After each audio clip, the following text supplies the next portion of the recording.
صاحب نے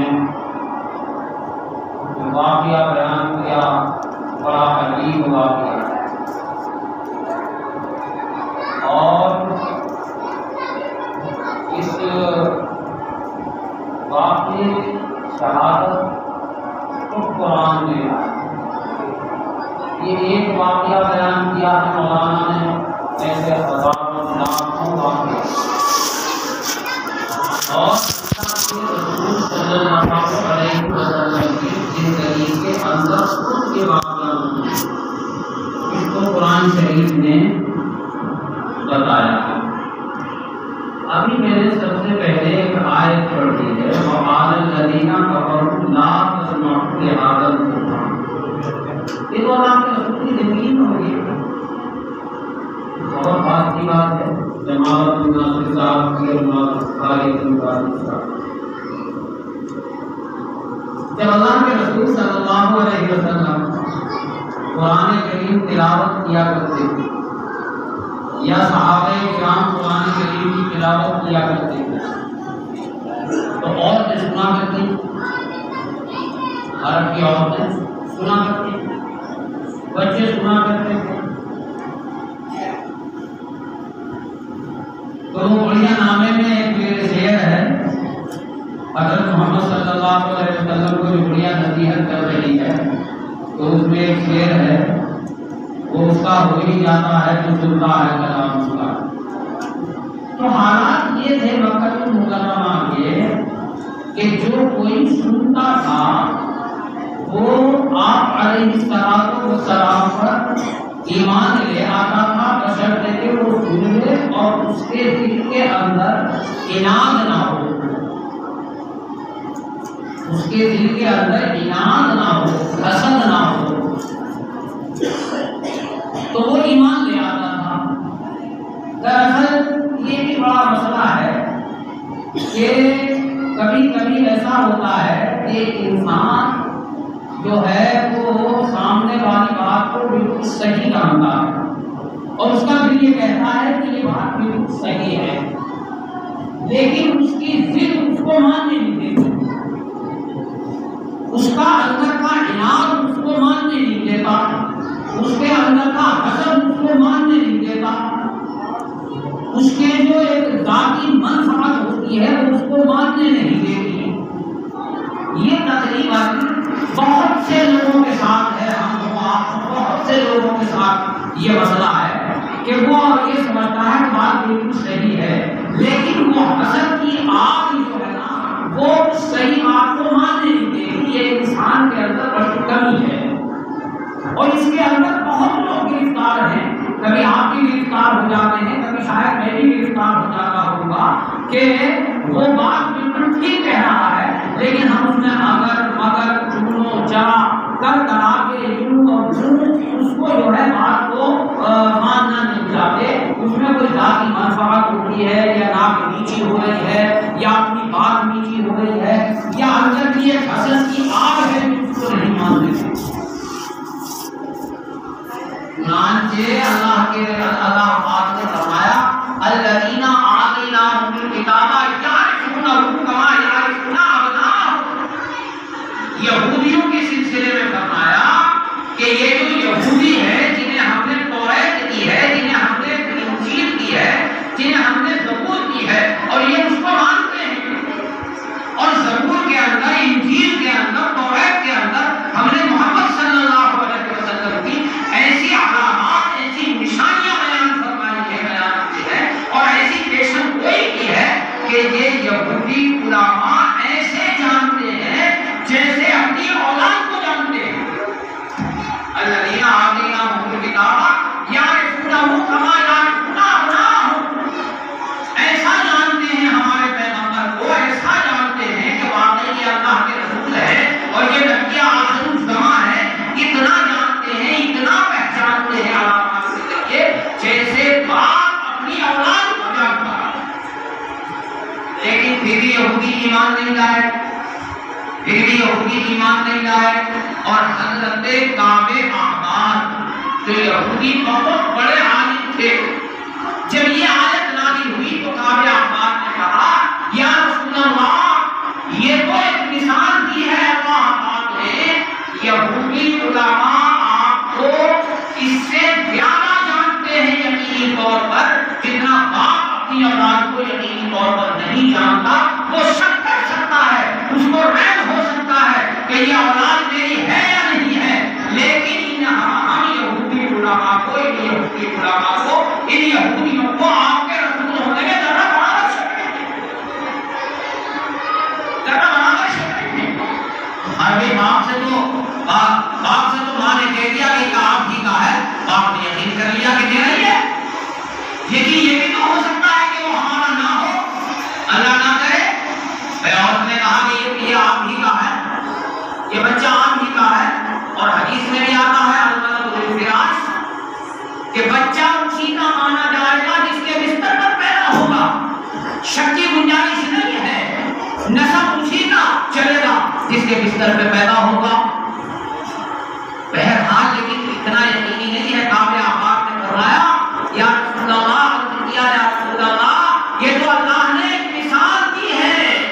باپ کو اپنی اولاد کے سلسلے میں شک ہو سکتا ہے, لیکن آپ کے رسول ہونے میں ان یہودی علماء کو ذرا برابر شک ہوتی ہے. پھر یہودی علماء ایمان کیوں نہیں لائے؟ یہودی علماء ایمان کیوں نہیں لائے؟ اس لیے نہیں لائے کہ یہ اسماعیل کی اولاد میں کیوں ہے. یہ محمد جو آخر الزمان نبی آخر الزمان ہے, یہ اسماعیل کی اولاد میں کیوں آ گئے؟ یہ تو اسحاق کی اولاد میں ہونے چاہتے تھے.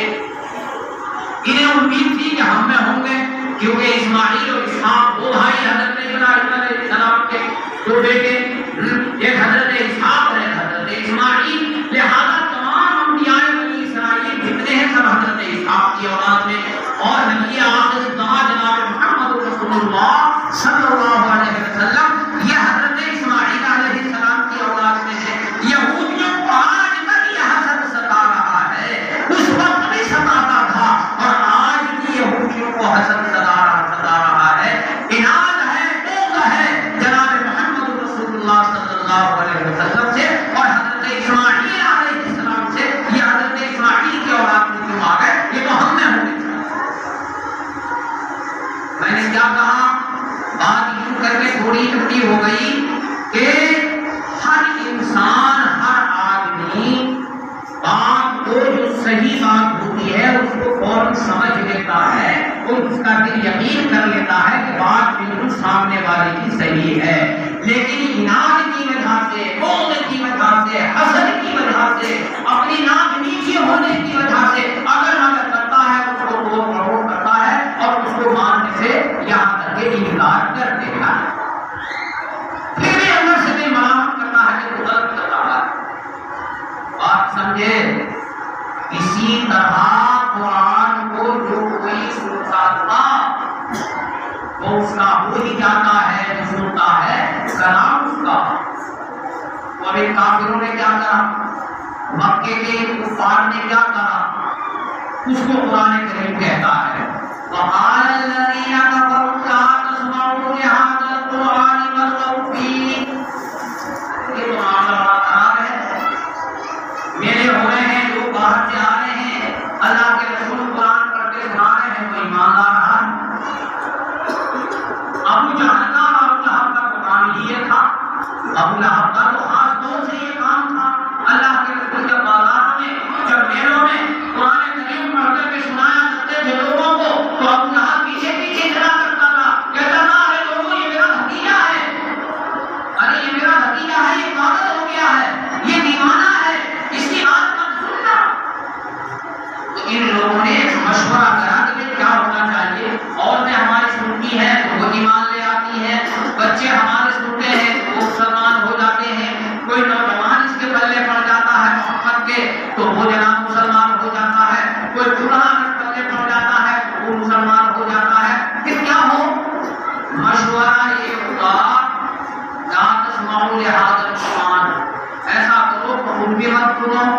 خود تو ہمیں تمہیں سننے کے لیے سرکاروں نے جو بڑے چودھری لوگ ہیں نا, انہوں نے مشورہ کیا کہ کوئی چودھری زیادہ کام لگاتے ہیں جو باطل پرست ہوتے ہیں اور باطل پرستوں کے چودھری ہوتے ہیں, یہ زیادہ کام لگاتے ہیں. اس لیے کہ چودراہٹ ختم ہو جائے گی نا, چودراہٹ ختم ہو جائے گی نا.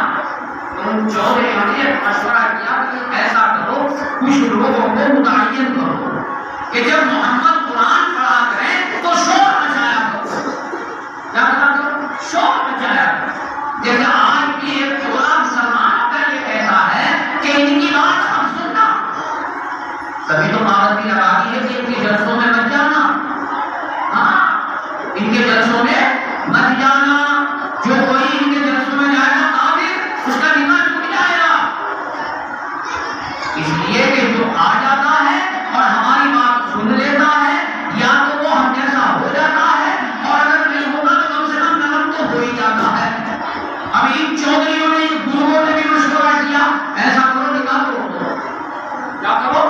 نکاح توڑ دو. مسئلہ بیان کر دو کہ جو کوئی ان جلسوں میں جائے گا اس کا نکاح ٹوٹ جائے گا، تاکہ لوگ جائیں نہیں، ان کی بات کو نہیں سنے، نہیں تو بے دین ہو جائیں گے اور ہمارے ہاتھ سے چلے جائیں گے.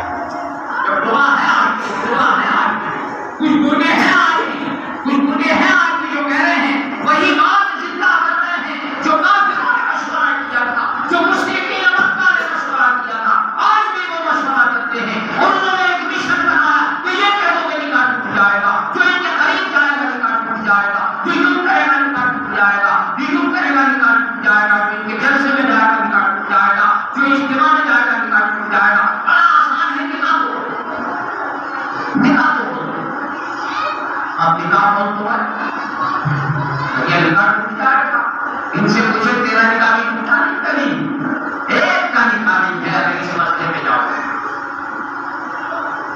یہ قرآن کریم کا معجزہ ہے. تو ابھی مولانا نے بیان کیا کہ یہ قرآن کریم کا معجزہ ہے کہ جو قرآن کو سن لے، شرط یہ ہے کہ اس کے دل کے اندر عناد نہ ہو، اس کے دل کے اندر دشمنی نہ ہو، اس کے دل کے اندر حسد نہ ہو، اس کے دل کے اندر کینہ نہ ہو.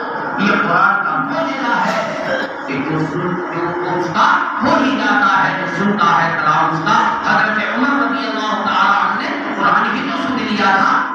قرآن ہی تو سن لیا تھا. جب حضرت عمر رضی اللہ تعالیٰ عنہ اللہ کے رسول علیہ السلام مشورہ ہوا، انہیں چودھریوں نے مشورہ کیا تھا. یہی ابو لہب تھا، یہی ابو جہل، عتبہ، شیبہ، یہی مکے کے چودھری تھے جو چراغ نبوت کو بجھانا چاہتے تھے.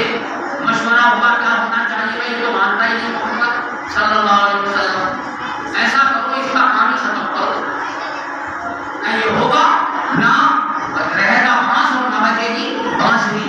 لہذا اس منبر کو، اس چشمے کو ختم کر دو. مشورہ ہوا قتل کر دو. کیا کر دو؟ قتل کر دو. کون قتل کرے؟ العیاذ باللہ ثم العیاذ باللہ. عمر پہلوان تھے، عمر پہلوان تھے. بولے یہ کام میں کرنے کو تیار، یہ کام میں کرنے کو تیار. عمر نے کہا میں کروں گا اس کام کو. لہذا حضرت عمر نے گھر سے تلوار لی، نیام سے نکال لی اور دار ارقم کی طرف چلے، جہاں اللہ کے رسول صحابہ کرام کے ساتھ چھپ کر کے نماز پڑھا کرتے تھے، اور وہاں پر صحابہ کرام کی تربیت فرماتے تھے چھپ کر کے. دار ارقم کی طرف چل دیے، ارقم کے گھر کی طرف چل دیے جہاں اللہ کے رسول موجود تھے. راستے میں حضرت نعیم مل گئے. حضرت نعیم مل گئے. حضرت نعیم مسلمان ہو چکے تھے لیکن چھپے ہوئے تھے. حضرت نعیم نے سمجھ گئے کہ مسئلہ کچھ خراب. حضرت نعیم نے معلوم کیا عمر کہاں جا رہے ہو؟ کہا کہ آج اس کام کو ختم کرنا ہے. آج اس کام ہی کو ختم کرنا ہے، چراغ ہی کو بجھانا ہے جہاں سے آگ لگ رہی ہے پورے مکے کے اندر. محمد کو قتل کرنا ہے. العیاذ باللہ. اچھا حضرت نعیم تو بھائی روک نہیں سکتے تھے، کمزور آدمی تھے. عمر کے پاس جنگی تلوار تھی، کیسے روکیں، کیسے ان کا مقابلہ کریں؟ رخ موڑ دیا حضرت نعیم نے. حضرت نعیم نے سوچا کہ رخ موڑ دو بھائی، اس سے تو مقابلہ ہوگا نہیں عمر کا، رخ موڑ دو. لہذا حضرت عمر کا رخ موڑ دیا حضرت نعیم نے. حضرت نعیم نے کہا محمد کو قتل کرنے جا رہے ہو، پہلے اپنی بہن کی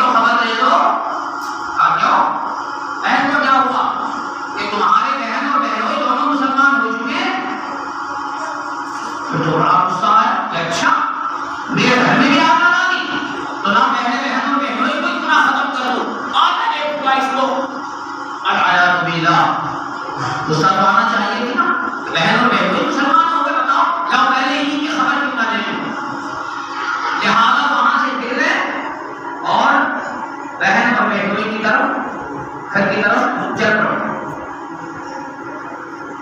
جا کے دروازہ دیکھا دروازہ اندر سے بند تھا دروازہ کھٹکھٹایا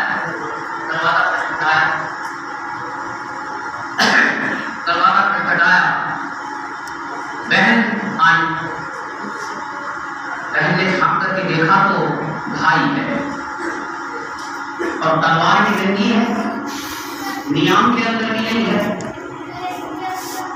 بہن نے سوچا کہ معاملہ بہت سارا تھا بہن اور بہنوئی دونوں کے دونوں جو تھے وہ حضرت خباب ابن عرب سے قرآن کریم پڑھ رہے تھے وہ آواز آ رہی تھی آواز عمر نے سن لی عمر کی بہن نے دروازہ کو کھول دیا اور وہ صحیفہ جو تھا وہ جلدی سے چھپا کر کے رکھ دیا اور خباب ابن عرب جو تھے وہ کمزور آدمی تھے وہ بیچارے چھپ گئے جلدی سے حضرت عمر نے کہا کہ کیا پڑھ رہے تھے تم لوگ بہن نے کہا کچھ بھی نہیں پڑھ رہے تھے کہ نہیں میں نے سن لیا جھوٹ نہ بول جھوٹ مت بول میں نے سن لیا اب تو پکا یقین ہو گیا کہ مسلمان ہو چکے ہیں کہ قرآن کی آواز ان کو آ گئی تھی لہذا بہنوئی کو مارنا شروع کر دیا عمر تلوار کو نہیں ماری لیکن مارنا شروع کر دیا آپ لوگوں سے اب جب بہنوئی کو زیادہ مارا تو بہن آگے آئی جب بہن آگے آئی تو بہن کو بھی مارا لہو لہان کر دیا آخر وہ بھی عمر ہی کی بہن تھی وہ بھی عمر ہی کی بہن تھی وہ بھی خطاب ہی کی بیٹی تھی بھائی بہن تھی نا وہ بھائی تھے تو یہ بہن بھی تو تھی نا خون تو وہی تھا بہن نے کہا سن عمر ہم مسلمان ہو چکے ہیں جو تیرا نہیں چاہے کر اب بہن آ گئی اور بھائی کو جو ہے بہن جو ہے بہت پیاری ہوتی ہے بھائی کے دل میں بہن کی محبت بہت ہوتی ہے بھائی کی محبت بھی اتنی نہیں ہوتی جتنی بہن کی محبت ہوا کرتی ہے ادھر بہن جو خون چل رہا ہے بہنوئی بھی لہو لہان پڑے ہیں اور بہن آ گئی اب اس دل کے آگے عمر کیا کرے عمر کا غصہ بھی مار پھوٹ کے ٹھنڈا ہو گیا عمر نے کہا کہ اچھا تم کیا پڑھ رہی تھی وہ دکھاؤ چلو تم کیا پڑھ رہی تھی وہ دکھاؤ بہن نے منع کر دیا کہ تو ناپاک ہے کیا ہے ناپاک ہے وہ بات کلام ہے وہ اللہ کا کلام ہے جس کو جبریل لے کر آتا ہے وہ جناب محمد رسول اللہ صلی اللہ علیہ وسلم کی مبارک زبان سے نکلتا ہے تو ناپاک ہے وہ تو ہاتھ میں لینے کے قابل نہیں ہے اور تم اس کو پڑھنے کے قابل نہیں ہے پہلے غسل کر حضرت عمر نے کہا کہ اچھا لاؤ پانی لاؤ غسل کرتا ہوں اور وہ غصہ اور ٹھنڈا ہو گیا نہا کر کے غسل کیا یہ بھی ایک حربہ ہے یہ بھی ایک حربہ ہے کیونکہ بہن بھی تو عمر ہی کی تھی نا لہذا حضرت عمر نے غسل کیا نہائے اور کہا کہ لاؤ تو لاؤ وہ کیا پڑھ رہی تھی تم لاؤ تو بہن نے وہ صحیفہ دیا اور پڑھا عمر تو رو گئے ابھی جو مولانا بیان فرما رہے تھے کہ وہ نہ سمجھتے ہوئے رو پڑے تو حضرت عمر کے دل کا کیا خیال ہوگا جو ایک حرف اور جانتے تھے عربی کی زبان کی عمر کے دل پر ایسا اثر ہوا کہ دنیا بدل گئی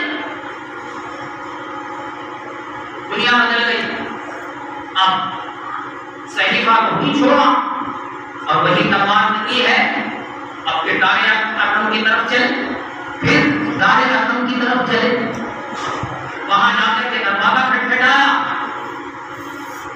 حضرت حمزہ رضی اللہ تعالی عنہ تشریف لائے دیکھا کہ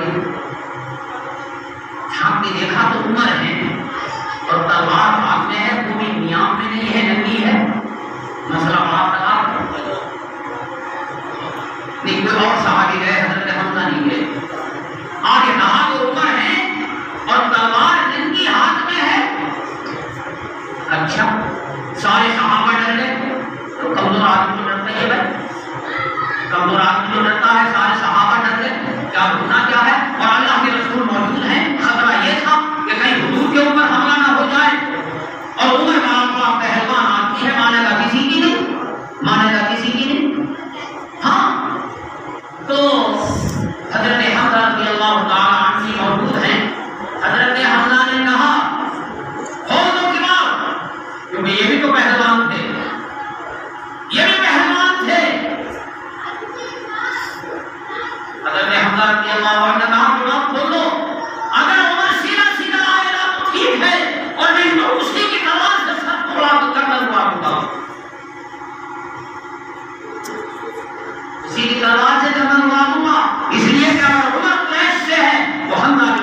پاس آئے اور ہاتھ پکڑ کے کہا، جب آئے تو حضرت حضور علیہ السلام نے حضرت عمر کا دامن پکڑا اور جھٹکا دیا.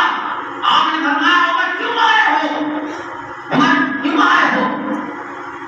کہا یا رسول اللہ میں آپ پر قربان ہوں، ایمان لینے کے لیے آیا ہوں، کلمہ پڑھا دیجیے. شور ہو گیا، اشہد ان لا الہ الا اللہ واشہد ان محمدا عبدہ ورسولہ. مکے کی کایا پلٹ گئی، کایا پلٹ گئی، نہیں وہ پھونک دی گئی. سمجھے نہیں؟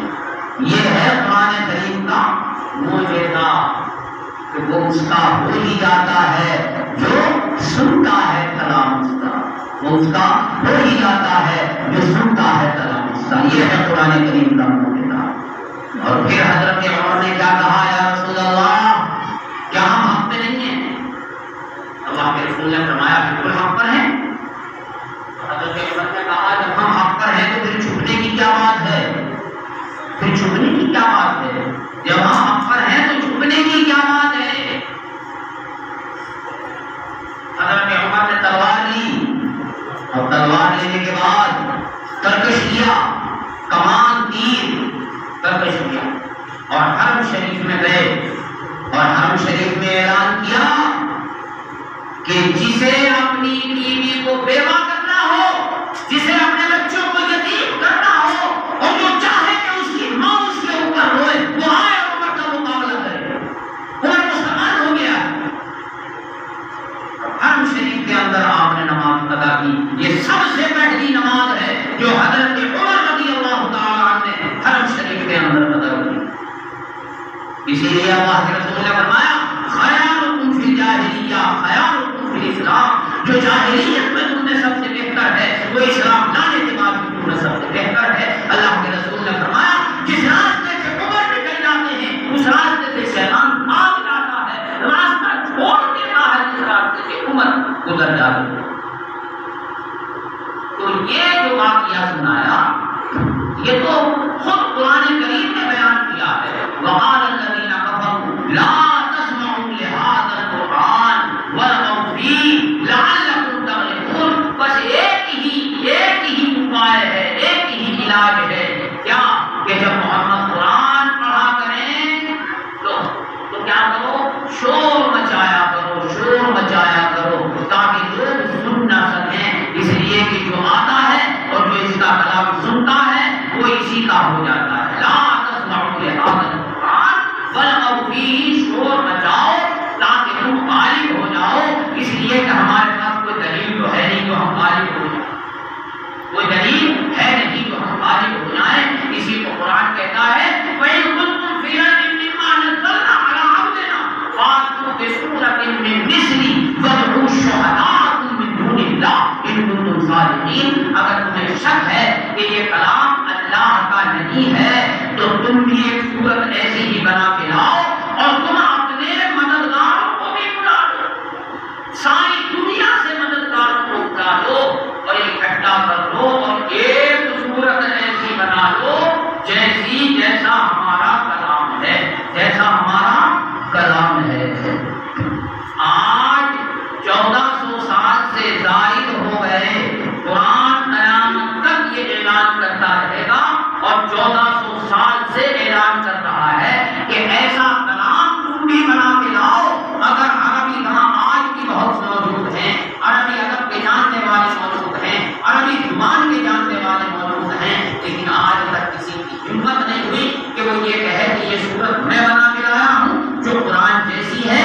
اور پھر فرماتے ہیں، اللہ فرماتے ہیں فَأْتُوا بِآیَةٍ. اگر ایک صورت نہیں بنا سکتے تو لاؤ ایک آیت ہی بنا کے لے آؤ، ایک آیت ہی بنا کر لے آؤ. ایک آیت نہیں بنا سکا کوئی آج تک. اس کے ہم اللہ فصاحت و بلاغت میں، معانی میں، مطالب میں ایک صورت تو صورت کوئی ایک آیت ہی آج تک پیش نہیں کر سکا. اور قرآن کریم کا معجزہ یہ جو اتنے سے بچے، ابھی میں نے دیکھا یوٹیوب پر ایک 12 سال کی بچی نابینا، 12 سال کی بچی نابینا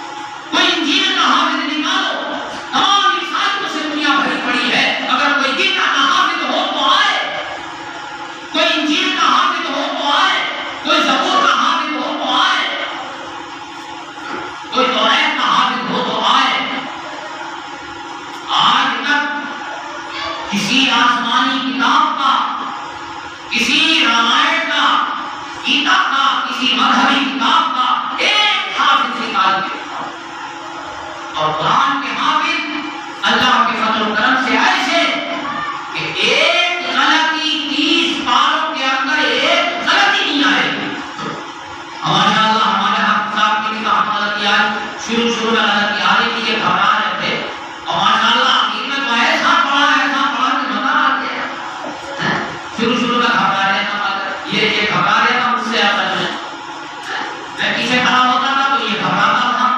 اب آخر میں پڑھتے پڑھتے وہ سب یہ نہ گئی ہجرت، تو آخر میں ماشاء اللہ ایسا پڑھا کہ مزہ آ گیا. کہاں آئی مدد؟ انشاءاللہ ثم انشاءاللہ یہ بچہ ایسا حافظ ہوگا کہ شاید پورے قرآن کے 10 پانچ نظر نہیں آیا کرے گی اگر یہ قرآن کو چھوڑے نہیں اور اس سے شغف رہے اور شوق رہے اور روزانہ تلاوت کرے تو انشاءاللہ یہ بچہ ایسا حافظ ہوگا کہ قرآن کریم کے اندر مشکل سے 10 غلطی آئیں گی پورے قرآن کے اندر انشاءاللہ. یہ ہے قرآن کریم کا اعجاز، یہ ہے قرآن کریم کا اعجاز. آج یہ بہاریں آ رہی ہیں آپ کی بستی کے اندر، کیا ہے؟ کیا ہے؟ یہ قرآن کریم کا اعجاز ہے، قرآن کریم کی رونق ہے، قرآن کریم کی تلاوت کی رونق ہے. آج بستی کے اندر آپ گھوم رہے ہیں نا بھائی، دیکھیے اب میں اصل بات پر آ رہا ہوں. تو مولانا نے چھیڑ دیا تار تو وہ چھڑ گیا، وہ تار چھیڑ دیا مولانا نے تو وہ تار چھڑ گیا، لیکن اصل موضوع تو میرا کچھ اور تھا. اب وہ تار چھڑ گیا ماشاءاللہ کوئی بات آ گئی.